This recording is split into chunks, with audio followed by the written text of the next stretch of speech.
സ്വർണത്തിനൊപ്പം വെള്ളിയും മൂക്കുകുത്തി. സമീപകാലത്തെ ഏറ്റവും വലിയ ഇടിവിൽ വെള്ളിവില വരും ദിവസങ്ങളിലും അന്താരാഷ്ട്ര വിപണിയിലെ ഈ ട്രെൻഡ് തുടരുമെന്നാണ് വിദഗ്ധർ നൽകുന്ന സൂചന. സ്വർണവും വെള്ളിയും റെക്കോർഡുകൾ തകർത്ത് മുന്നേറുന്ന കാഴ്ചയാണ് വിപണിയിൽ നിന്നും ദൃശ്യമാകുന്നത്.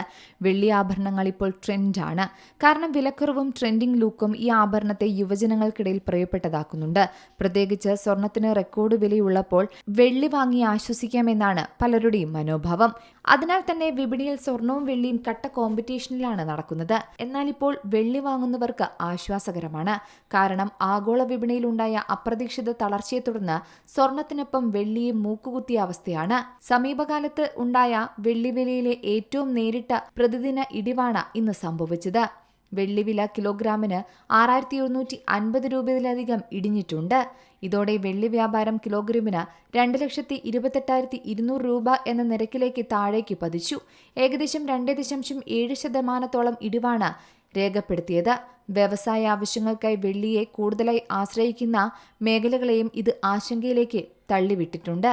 ആഗോള വിപണിയിലും സ്പോട്ട് സിൽവർ 2% ഇടിവ് രേഖപ്പെടുത്തി. സ്വർണത്തിനും ഇന്ന് വലിയ തിരിച്ചടി നേരിട്ടിട്ടുണ്ട്. കഴിഞ്ഞ 2 ദിവസങ്ങളിൽ നേരിയ തോതിൽ സ്വർണത്തിന് വില വർദ്ധിച്ചിരുന്നു. എന്നാൽ ആ നേട്ടങ്ങളെല്ലാം ഇന്ന് തുടക്കത്തിലേ മങ്ങി.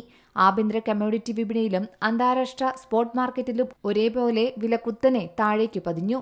പശ്ചിമേഷ്യൻ മേഖലയിലെ പുതിയ രാഷ്ട്രീയ നീക്കങ്ങളും അമേരിക്ക ഉൾപ്പെടെയുള്ള വികസിത രാജ്യങ്ങളുടെ സാമ്പത്തിക നയങ്ങളിലെ മാറ്റങ്ങളുമാണ് ഇപ്പോൾ ഈ വിലയേറിയ ലോഹങ്ങളെ സ്വാധീനിച്ചിരിക്കുന്നത്. സമീപകാലത്ത് സമാനതകളില്ലാത്ത ഉയരങ്ങളിലേക്ക് കുതിച്ചുയർന്ന സ്വർണ്ണവിലയ്ക്ക് ഈ ആഴ്ച വലിയൊരു ആഘാതമായി മാറിയിരിക്കുകയാണ് വിപണിയിലെ മാറ്റങ്ങൾ. News desk Zee Malayalam news. ഏറ്റവും പുതിയ വാർത്തകളും വിശേഷങ്ങളും വിരൽത്തുമ്പിലറിയാൻ സീ മലയാളം ന്യൂസ് എല്ലാ ഡിജിറ്റൽ പ്ലാറ്റ്ഫോമുകളിലും ലഭ്യം.